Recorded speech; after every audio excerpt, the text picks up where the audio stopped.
So this is part 5 of Reminiscing about Bethany Bible College. After some help with the guys, I was able to manage remembering different things. Sorry, I'm driving right now, so I figured I'll record another video. But I'll never forget, I think with Scott, he couldn't pay the tuition. And so he had to end up leaving the school. And I remember, man, I was just sad seeing him leave. And I think Adam was there. I think John was there. Well, I think all the guys were there saying goodbye. And it was hard to see him leave because we spent so much time together and talking and different things, and to see him go was really hard. And that was the last I seen of him. The last I seen him was 1998, I think, or the beginning of 1999. So that was rough. You just know it's been like over 20 years since I had seen him. And I think a lot of us haven't seen him. But I know he did keep communication up, and I think he eventually returned to Bethany. And I think I remember talking to him on the phone when I was in Maryland. And like I said in other videos, it was really hard not being able to return to Bethany with the guys. But my motive would have been just to see everyone and not really focus on schooling. And school wouldn't have let me back anyways.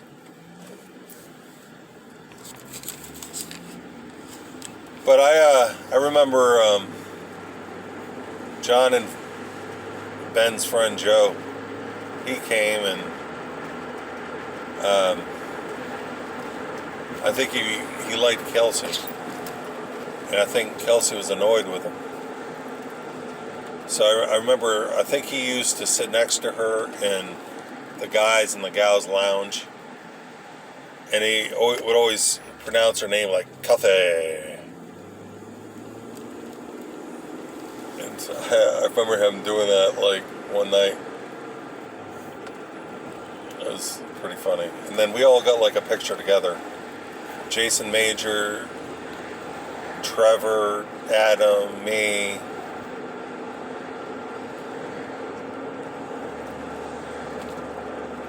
And then Joe. I don't think John was in it. I think John may have took the picture. But I think it was refreshing for Ben and John to have Joe there with them. But I don't really remember too many times, us all hanging out. It's pretty sad that I only remember bits and pieces of things. I like to know why that is and not the full memory.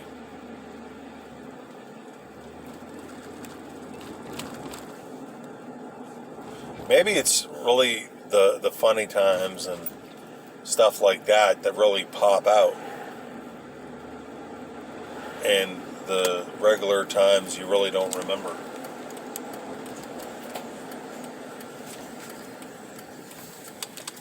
But that was hilarious. And Joe used to say, Kathy. And here I got to squeeze behind on the side of this vehicle.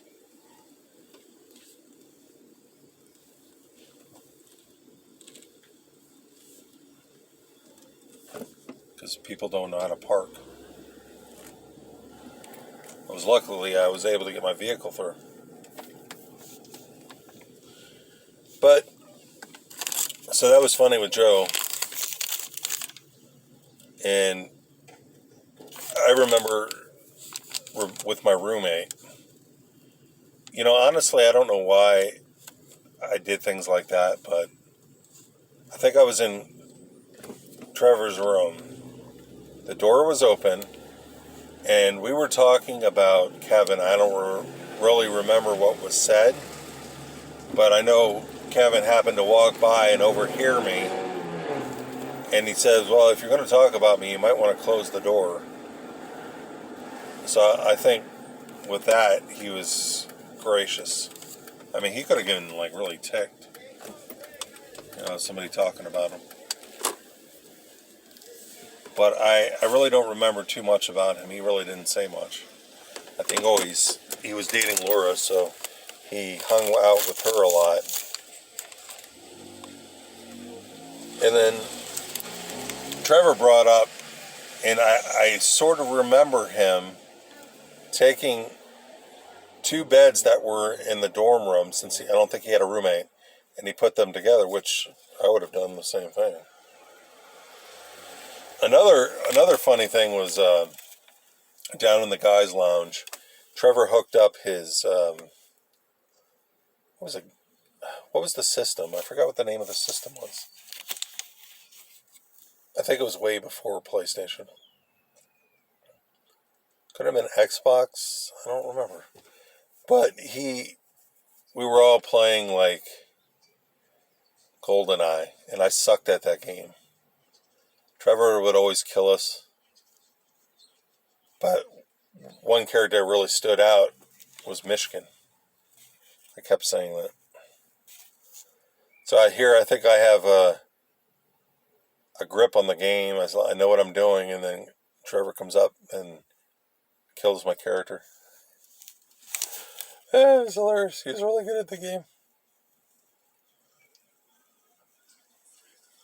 I remember one night, we had spoke about this in chat, but I remember Adam was spending the night in Trevor's room, and I think he laid on the floor.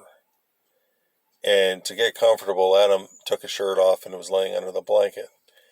And I don't know the name of the group that sang "Give It to Me, Baby." So that song was playing in the background. So I was making whipping noises, and I think Trevor was making them too. And Adam was moving under the blanket like this.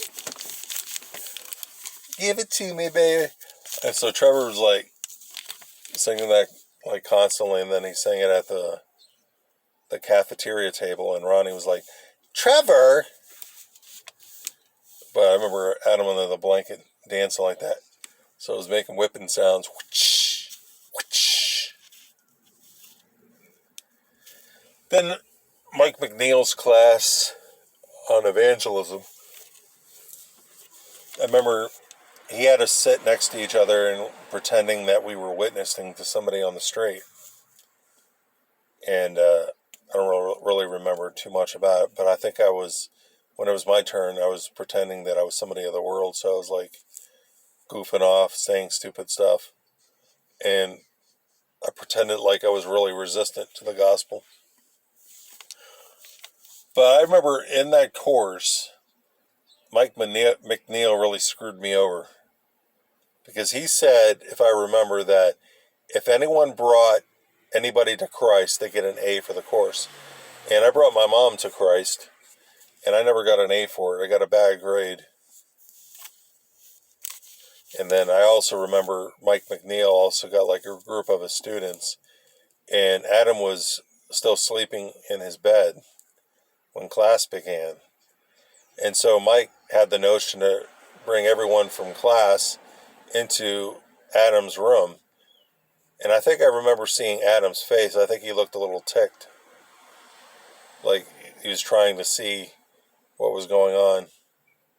But I could tell it seemed like he was really mad.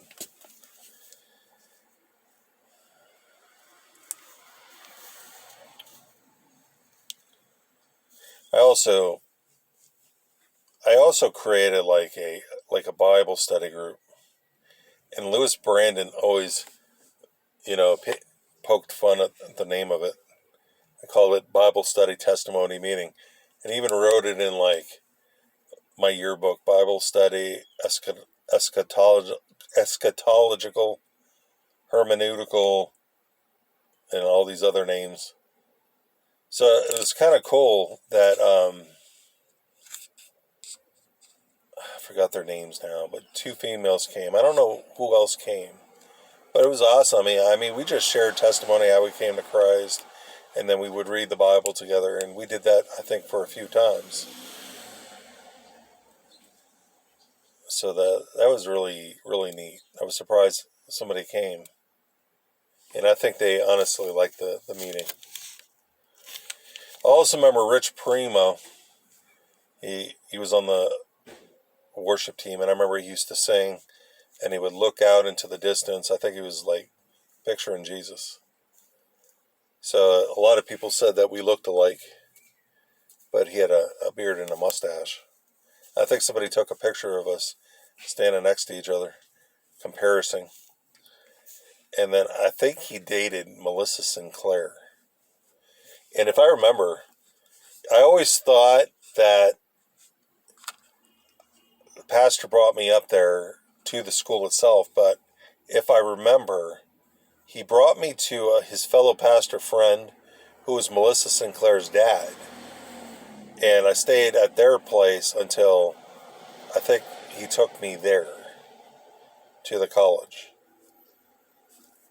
And I didn't really consort with Melissa too much, I don't believe.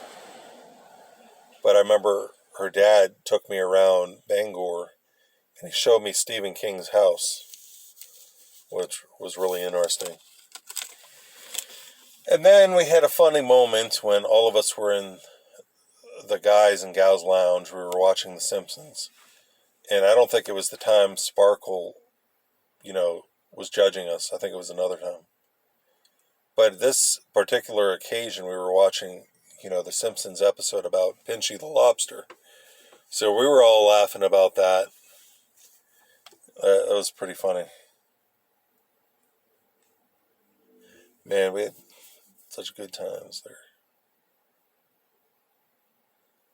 But if I come up with any other memories, I'll try to share them. But man, it was such good memories. And I wish I can remember the full thing. So I'm going to end things here. Thank you for taking the time to watch.